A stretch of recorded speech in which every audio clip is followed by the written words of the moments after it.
So this brings us to the Romans. Now, according to legend, remember those two children suckling off of the she-wolf? Well, those are, of course, Romulus and Remus, and they are going to found, more or less, Rome in April, specifically April 21 of 753 BCE.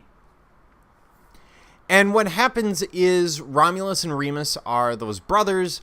They decide to found a city. They can't decide which of the 7 hills of Rome to found it on as sort of the central hill. They fight. Romulus wins and names the city Rome. Now, the Romans go back centuries, but very little that's truly Roman still exists today. And that's because since then there has been such development, not only in Italy, but throughout the Roman Empire, that many of the architectural wonders, much of the art, etc., has been broken up and reused, or in many cases simply destroyed for further development.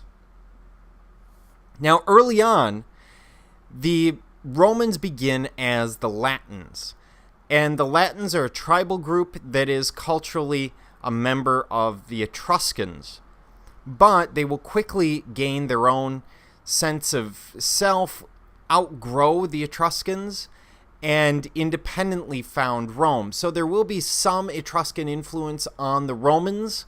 They see themselves as Etruscan in a sense, but they definitely see themselves as independent.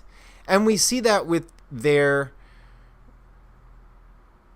mythology, with their creation story developed by Virgil under the Emperor Augustus, which suggests that Rome is founded by Aeneas, who is a survivor of Troy, coming via Carthage to Italy, and his lineage gives birth to Romulus and Remus, who eventually found Rome.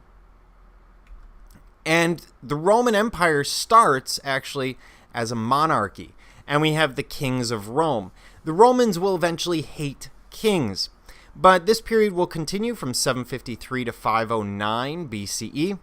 We have both Latin and Etruscan kings.